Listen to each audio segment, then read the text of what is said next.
नमस्कार, मैं हूँ रिया रजक और आप देख रहे हैं सिटी पोस्ट लाइव। हमारे साथ मौजूद है पूर्व आईपीएस अमिताभ दास। इनकी खास बात यह है कि हर एक मुद्दे पर बेबाकी से जवाब देते हैं। सर, हमारा पहला सवाल ये है कि बीते रात नामे जाने बिजनेसमैन गोपाल खेमके की मौत हो जाती है करीब गांधी मैदान के थाना से 300 मीटर की दूरी पर। अब ये सवाल बहुत बड़ा उठता है कि क्या पुलिस प्रशासन 1.5 घंटे तक वहाँ पहुँची नहीं और पेट्रोलिंग में भी पुलिस नहीं थी, तो क्या मतलब पुलिस लापरवाह है? नहीं, सही कहा आपने। देखिए, पूरा सिस्टम ध्वस्त हो गया है बिहार में और अराजक माहौल है। और अब तो पानी कहीं अब सर से ऊपर जा रहा है। जो हमारे मुख्यमंत्री हैं पलटू राम, वो माफिया डॉन अनंत सिंह के आज्ञाकारी चपरासी बन गए हैं। और अनंत सिंह मुख्यमंत्री आवास जाते हैं और मुख्यमंत्री उनको खैनी बनाकर खिलाते हैं। ये स्थिति है बिहार में। और ऐसे में अपराधियों का मनोबल चरम पर है और पुलिस का मनोबल टूट गया है। अब आपने जो बात की गोपाल खेमका की, कल रात 11:30 बजे हत्या हुई है। वो बिहार के सबसे बड़े व्यवसायियों में से एक थे, जो राजेंद्र नगर में मगध हॉस्पिटल है उसके वो मालिक हुआ करते थे। उनका पेट्रोल पंप है पटना में, उनकी दवा की दुकानें हैं पटना में। और रात 11:30 बजे वो बांकीपुर क्लब से लौट रहे थे और खुद कार चला रहे थे। और जब अपार्टमेंट के गेट पर पहुंच गए, अचानक एक बाइक सवार आता है और उनके सर में गोली मार के चला जाता है। और मैं सीसीटीवी फुटेज देख रहा था, इतने आराम से उनको गोली मारी गई है, लगा कि मतलब बाइक सवार को कोई ऐसे जैसे कि टहलते हुए आया और गोली मार के चल लिया, कुछ हुआ नहीं। जबकि उस हत्यारे को पता होगा कि वो पूरा इलाका, देखिए पॉश इलाका है पटना का। एक तो गोपाल खेमका कोई आम आदमी नहीं थे, बिहार के इतने बड़े उद्योगपति थे, बीजेपी के नेता थे, उनका अरबों का कारोबार था। और वो इलाका जो है वो पटना का पॉश इलाका है। दक्षिणी गांधी मैदान, वहाँ होटल पनाश है, राम गुलाम चौक है, एग्जीबिशन रोड है। आपने कहा बगल में गांधी मैदान थाना है, सीनियर एसपी ऑफिस दूर नहीं है। वहाँ पर इस तरह की हत्या हो गई। और देखिए, ये जो गोपाल खेमका है, इनके बेटे की भी कुछ साल पहले हत्या हो गई थी, गुंजन खेमका की।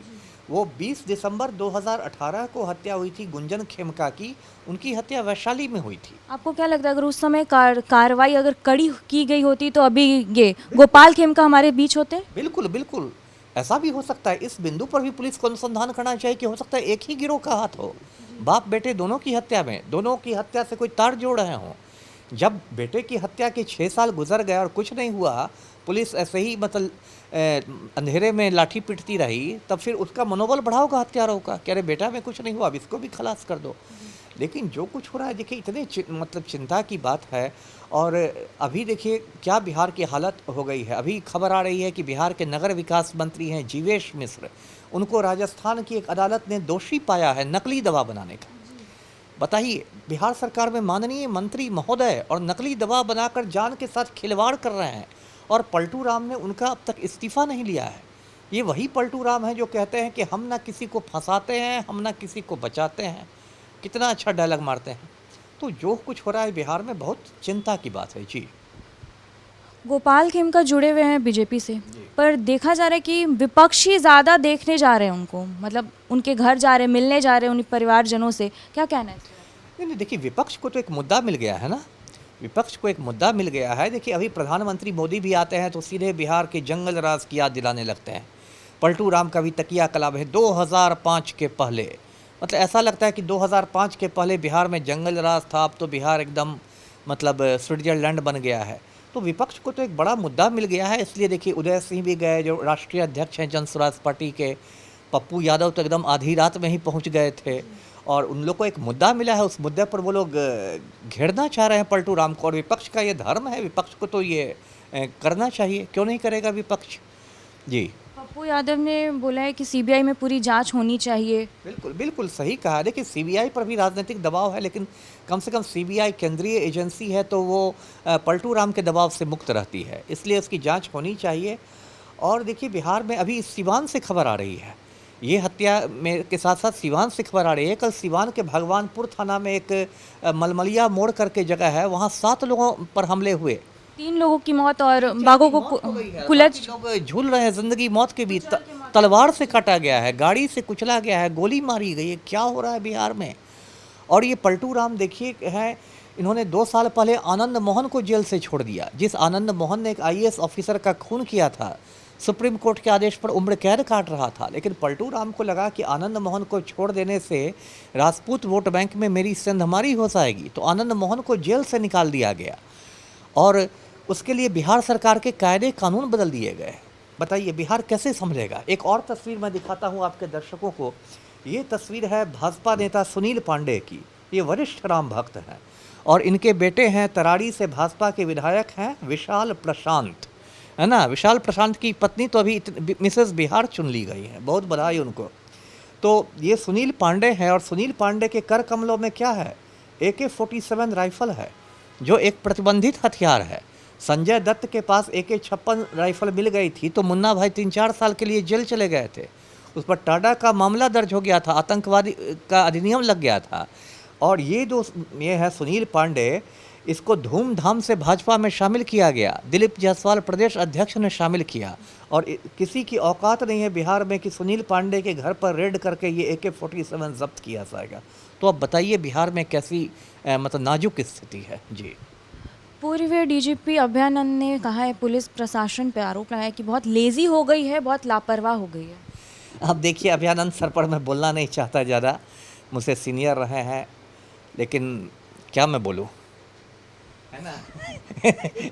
जब वो DGP थे 2 जून 2012 को और बरमेश्वर मुखिया की शव यात्रा में हज़ारों गुंडों ने पटना में बिल्कुल गुंडागर्दी का नंगा नाच कर दिया था, तोड़ फोड़ किया था, आगजनी की थी, उस समय मिस्टर अभयानंद ही DGP थे और उस समय भी पुलिस मुझे कम लेजी नहीं दिखाई दी थी।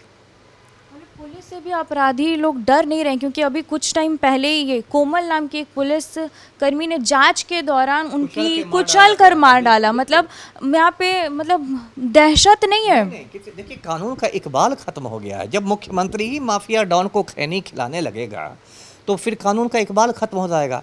अब तो बिहार में देखिए पुलिस वाले इतना फ्रस्ट्रेशन में है कि IPS अफसरों ने इस्तीफा देना शुरू कर दिया। इस साल 2025 में 2 सीनियर IPS अफसरों ने इस्तीफा दे दिया है। शिवदीप लांडे 2006 बैच के थे और काम्या मिश्रा 2019 बैच की थी। 2 IPS अफसरों ने नौकरी को मतलब प्रणाम कर लिया और मेरी जानकारी है कि अभी 1 दर्जन और IPS अपना इस्तीफा पॉकेट में लेके घूम रहे हैं, वो भी आने वाले दिनों में देंगे। तो ये स्थिति हो गई है कि IPS अफसरों ने इस्तीफा देना शुरू कर दिया है। मुख्यमंत्री जो है माफिया डॉन को खैनी खिला रहे हैं। एक राम भक्त AK-47 लेके घूम रहा है। नगर विकास मंत्री नकली दवा बना रहा है। पर्यटन मंत्री राजू सिंह ने हत्या कर दी थी। आनंद मोहन खूनी के साथ मुख्यमंत्री दही चूड़ा खा रहे हैं। अब क्या होगा बिहार का, आप बताइए। सुना ये सूत्रों के मुताबिक सुनने को मिल रहा है कि 2018 में जब गुंजन खेमका का मौत होता हत्या हुई थी तो बेरूर जेल में ये प्लान एंड प्लॉटिंग की गई थी और उसके बाद उन्हें गोली मार करके उनकी फैक्ट्री के बाहर उनकी हत्या कर दी। क्या ये उसी से रिलेट करता हुआ क्या मामला है? बिल्कुल हो सकता है। देखिए बेऊर जेल को तो कैदियों ने मजाक बना दिया है। अब यही अनंत सिंह कहने के लिए बेऊर जेल में है, लेकिन इसको जेल में सारी सुविधाएं हैं। मोबाइल की सुविधा है, अपने गिरोह का संचालन करता है। बेऊर जेल में जो बड़े बड़े माफिया हैं बाहर से उनके लिए दारू की बोतलें आती है, उनके लिए होटल से शाही पनीर आता है, चिकन चिली आता है, वो बिल्कुल ठाठ से रहते हैं। मैं तो बार बार कहता हूँ कि अनंत सिंह को तिहाड़ जेल भेजना चाहिए, लेकिन कौन भेजेगा? मुख्यमंत्री ही उसके गिरोह में शामिल हैं।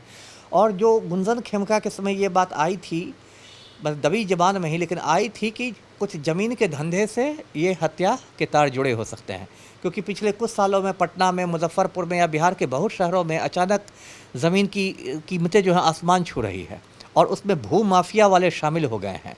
तो जो भू माफिया है वो इस तरह का काम करते हैं, तो हो सकता है वैसा ही मामला कुछ गोपाल खेमका के मामले में भी हुआ हो। जी, तो उनको मतलब उनके बेटे के साथ ऐसा कुछ हुआ तो उन्हें उसके बाद सिक्योरिटी क्यों नहीं दी गई? अब ये तो आप पूछिए, पुलिस मुख्यालय से पूछिए। इस बिंदु पर भी आप लोग जांच कीजिए, आप लोग पत्रकार हैं, इस बिंदु पर जांच कीजिए कि क्या उन्होंने सिक्योरिटी मांगी थी, है ना। क्योंकि उनके भाई को मैं सुन रहा था, शंकर खेमका उनके भाई हैं, उन्होंने तो कहा कि मतलब लालू के समय जो जंगल राज था उससे बदतर स्थिति अभी है। उन्होंने माइक पर कहा, ऑन रिकॉर्ड कहा है। तो हो सकता है ये बात भी जांच पड़ताल के क्रम में निकले कि इन्होंने मांगी थी सुरक्षा, लेकिन सुरक्षा नहीं दी गई, है ना। तो ये भी इसके बाद पूरा डर और समाज में डर का माहौल बन गया है, मतलब सुरक्षा, मतलब आम जनता डर या बाहर निकलने से, क्योंकि जब इतने बड़े बिजनेसमैन की हत्या हो सकती है तो फिर आम जनता का क्या है। वही तो मैं कह रहा हूँ, जब गोपाल खेमका जो एक अरबपति व्यवसायी थे, बड़े बड़े अस्पतालों और पेट्रोल पंप के मालिक थे, उनको 1 मिनट में मार डाला गया। और देखिए लगातार हो रहा है। पिछले साल मैं दर्शकों को याद दिला दूँ, मुकेश साहनी बिहार के बड़े नेता हैं, उनके पिता जीतन साहनी को दरभंगा की बिरौल में टुकड़े टुकड़े करके मार दिया गया और 1 साल बाद भी उसकी गुत्थी नहीं सुलझी है। अब तो मुकेश साहनी भी अपने पूज्य पिता को भूल गए हैं, वो भी डिप्टी सीएम बनने की ही कवायद में लगे हुए हैं। तो क्या होगा बिहार में, आप बताइए जी। जैसा कि आप सुन रहे थे पूर्व आईपीएस अमिताभ दास को कि बिहार अब अपराध का केंद्र बन गया है। आपकी क्या राय है, हमें कमेंट बॉक्स में ज़रूर बताइएगा और देखते रहिए सिटी पोस्ट लाइव। तब तक के लिए धन्यवाद।